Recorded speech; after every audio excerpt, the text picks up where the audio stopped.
Hoy, Talyer, 10 piso. Talyer ka ng talyer. Tyler nga, kulit mo naman. Napaka-arte. Tunog talyer nga kasi. Dali na, 10 piso. Para saan na naman yan? Naniningil ka na naman eh. Magkakaroon kasi tayo ng mini-event para dun sa favorite prof natin. Ay, pasensyahan tayo dyan. Wala akong favorite prof. Favorite blockmate lang. 10 piso. Hindi mo ba tatanungin kung sino Alexis? Hindi ka ba curious? Hindi. Hindi ako interesado. Boring mo naman. 10 piso. Nandito ka na naman sa harap ko, maniningil ka na naman. Piso. Hindi ka ba napapagod? Siyempre napapagod din ako, lalo na kapag kausap kitang kutong lupa ka. Piso. Ito na. Sorry. Puso kasi yung pagkakarinig ko, hindi piso. Gagalit ka na lang palagi. Ginagalit mo kasi ako. Pag ikaw, pinakilig ko Anong gagawin mo? Ano nga, Tyler? Anong gagawin mo kapag pinakilig mo ako? Ano ba? Mag-shades ka nga, nakaka-distract yung muta mo eh. Wala naman, buwisit ka talaga, Talyer! Di nyo naman sinabi na nandito pala si Alexis at sana hindi na ako sumama. Ako nag-organize itong group gala natin kaya manahimik ka dyan. Talaga lang di ako ang aalis. Kain muna tayo bago tayo maghanap ng mga materials para sa booth natin. Sabi ko ako ang aalis, Alexis, pigilan mo ako. Yes, ma'am. Nanahimik na po. Saan niyo gusto kumain? Gusto ko kumain ng seafood. Seafood? May allergy si Alexis sa seafood. May gamot naman ako rito pero mas okay if sa iba na lang tayo kakain. Alexis, ano gusto mo? Bakit kayo nakatingin? Hinulaan ko lang. Ano ba kayo? Diba, tama naman ako. May allergy ka ron? Oo. See? Kasi ako ng tatay ko na mahilig manghula ng test paper na nasa high school siya kaya magaling ako. Tara, mag-solo meals na tayo sa fast food. Agahan niyo bukas Sige. Bye! Ingat kayo.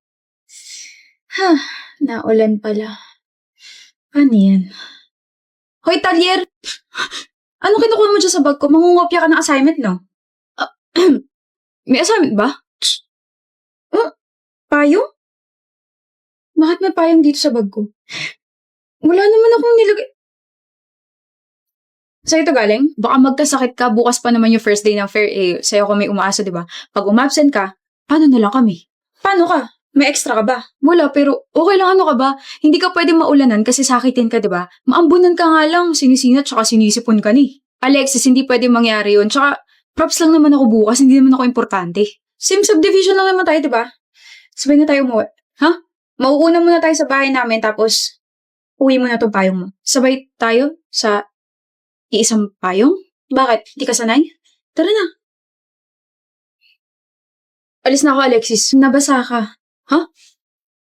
Sus, wala lontong. Sabi ko naman kasi sa'yo, huwag mo ako masyadong payungan. Okay nga lang, kung magkakasakit ako, ayos lang, hindi naman ako kailangan dun eh. Bakit ka ganyan magsalita sa sarili mo? Importante ka, Tyler. Kahit anong rule mo para bukas, importante ka. Kapag nagkasakit kasi, sisihin ko yung sarili ko kasi ako yung nag-insist na sabay tayo umuwi eh. Huwag ka namang ganyan. Tsaka sino may sabing hindi ka kailangan dun? Kailangan kita. Kailangan mo ko? Kailangan kita na kulitin ako kasi hindi na ako sanay na wala ka sa tabi ko. Nakikinig ka ba, Lucho? Sorry, ano ulit yun? Sabi ko, punta tayong Boracay next week kasi sem break na natin. Why are you hesitating? Akala ko ba gusto mo rin pumunta ron? Di ko pa pala nasasabi sa'yo. Ano? Trish, hindi na kita masasama sa mga gusto mong puntahan. Bakit? Wait. Are you breaking up with me? No, I will never do that. Love, you're scaring me. Ano bang problema? Magdadrop na kasi ako. Drop out? Okay naman mga grades mo Natanggal si Papa sa trabaho tapos na-aksidente si Mama tapos kailangan ko magdoble kahit para mapag-aral muna yung kapatid ko. Sorry. No, you don't have to say sorry. Walang kasalanan. And we can always postpone our plans. Mas importante yung pamilya mo. Thank you. Sorry kung hindi tayo sabay makakagraduate. It's fine. I'm here. Hi, love. Sakto kakatapos na ng shift ko. Kumain ka na? Oh, ikaw ba? Tsaka alam mo ba, may nakuha ulit akong trabaho malapit sa amin.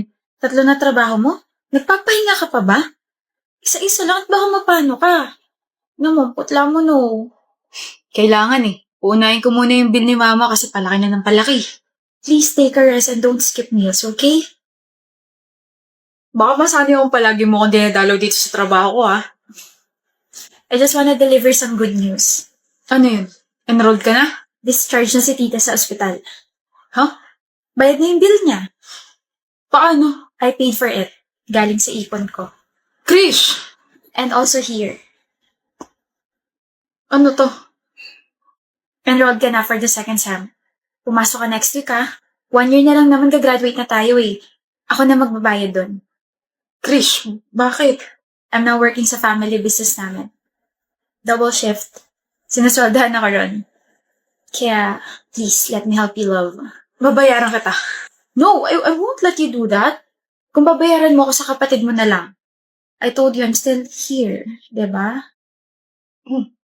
Thank you. Sobrang thank you.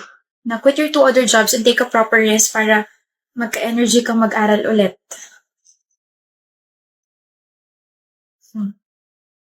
Let's go. Huwag mo muna tatanggalin blindfold mo. Tatanggalin ko na. Love, isa. Okay, I'm just kidding. Okay, tanggalin mo na. Charan! Kaninong bahay to? Sa'yo. Huh? Sa akin? Hindi sa atin? Huh? Pangalan mo nilagay ko sa titulo eh. Tsaka ito yung dahilan kung bakit busy ako this past few months. Inaasikaso ko tong bahay. Lucho. 8 years ago nung pinlano ko to. Sorry kung ang tagal ah. Visit ka, akala ko ayaw mo na magpakasal sa akin, kaya masyado kang busy. Ano ka ba nung niligawan kita? Alam ko pakakasalan na kita. Kaya maraming salamat, mahal. Sobrang salamat. I love you, Lucho. And I love you, Krish. Pasok na tayo? Tayo na lang kayo, Melanie. Sige ba? Joke lang. Uy, ba't ang tahimik mo? Galit ka ba? Joke lang yun. Minsan ang sarap mo din sumagalin no? Bakit naman? Ewan ko sa'yo. Melanie! Sarap pa. Good morning, Melanie. Walang good sa morning kung ikaw yung unang babati sa akin. Galit ka pa rin? O ito, choco-choco, para mabukas ang galit mo. Hindi ako galit. Eh, ba't ka sumisigaw? Hindi ako sumisigaw. Ang tawag mo dyan? Normal tone ko to, okay? Seriously, ano ba kinakagalit mo, ha? Bakit? Nababother ka ba? Nagalit ako sa'yo, ha? Oo. Ayoko may nagagalit sa akin, lalo na ikaw. Bakit naman? Magkaibigan tayo malamang. Oh, nakakamdot na naman yan noo mo. Sabihin mo na kasi sa akin bakit galit ka. May nasabi ba akong mali kahapon? Meron, no? Ano yun? Baka pagtawanan mo ako eh. Eh, di tumawa ka rin. Masaya ka dyan, Van? Masaya ka? Joke lang. Joke lang.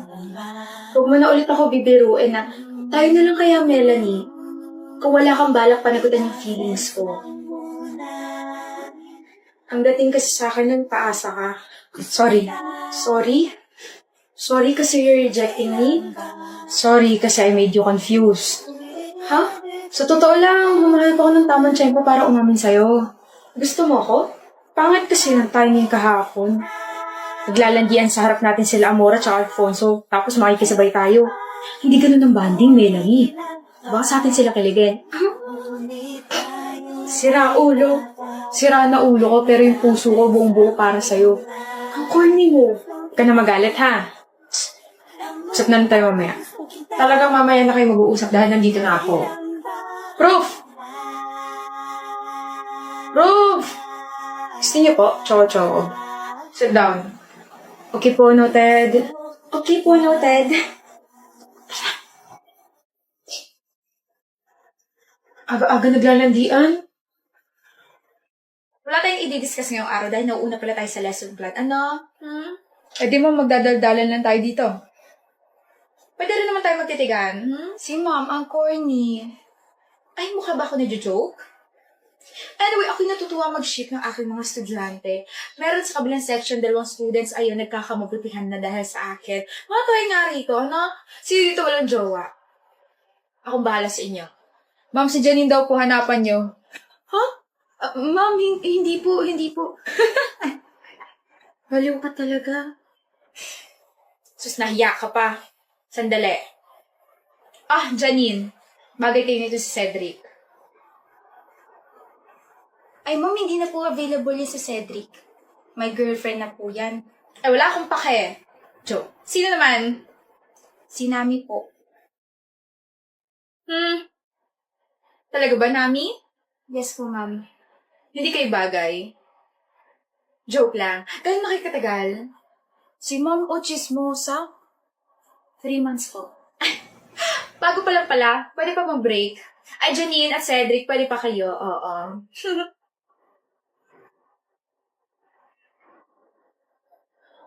Joke lang ha. Sana hindi ka na-offend. Nagbibiroan lamang tayo rito.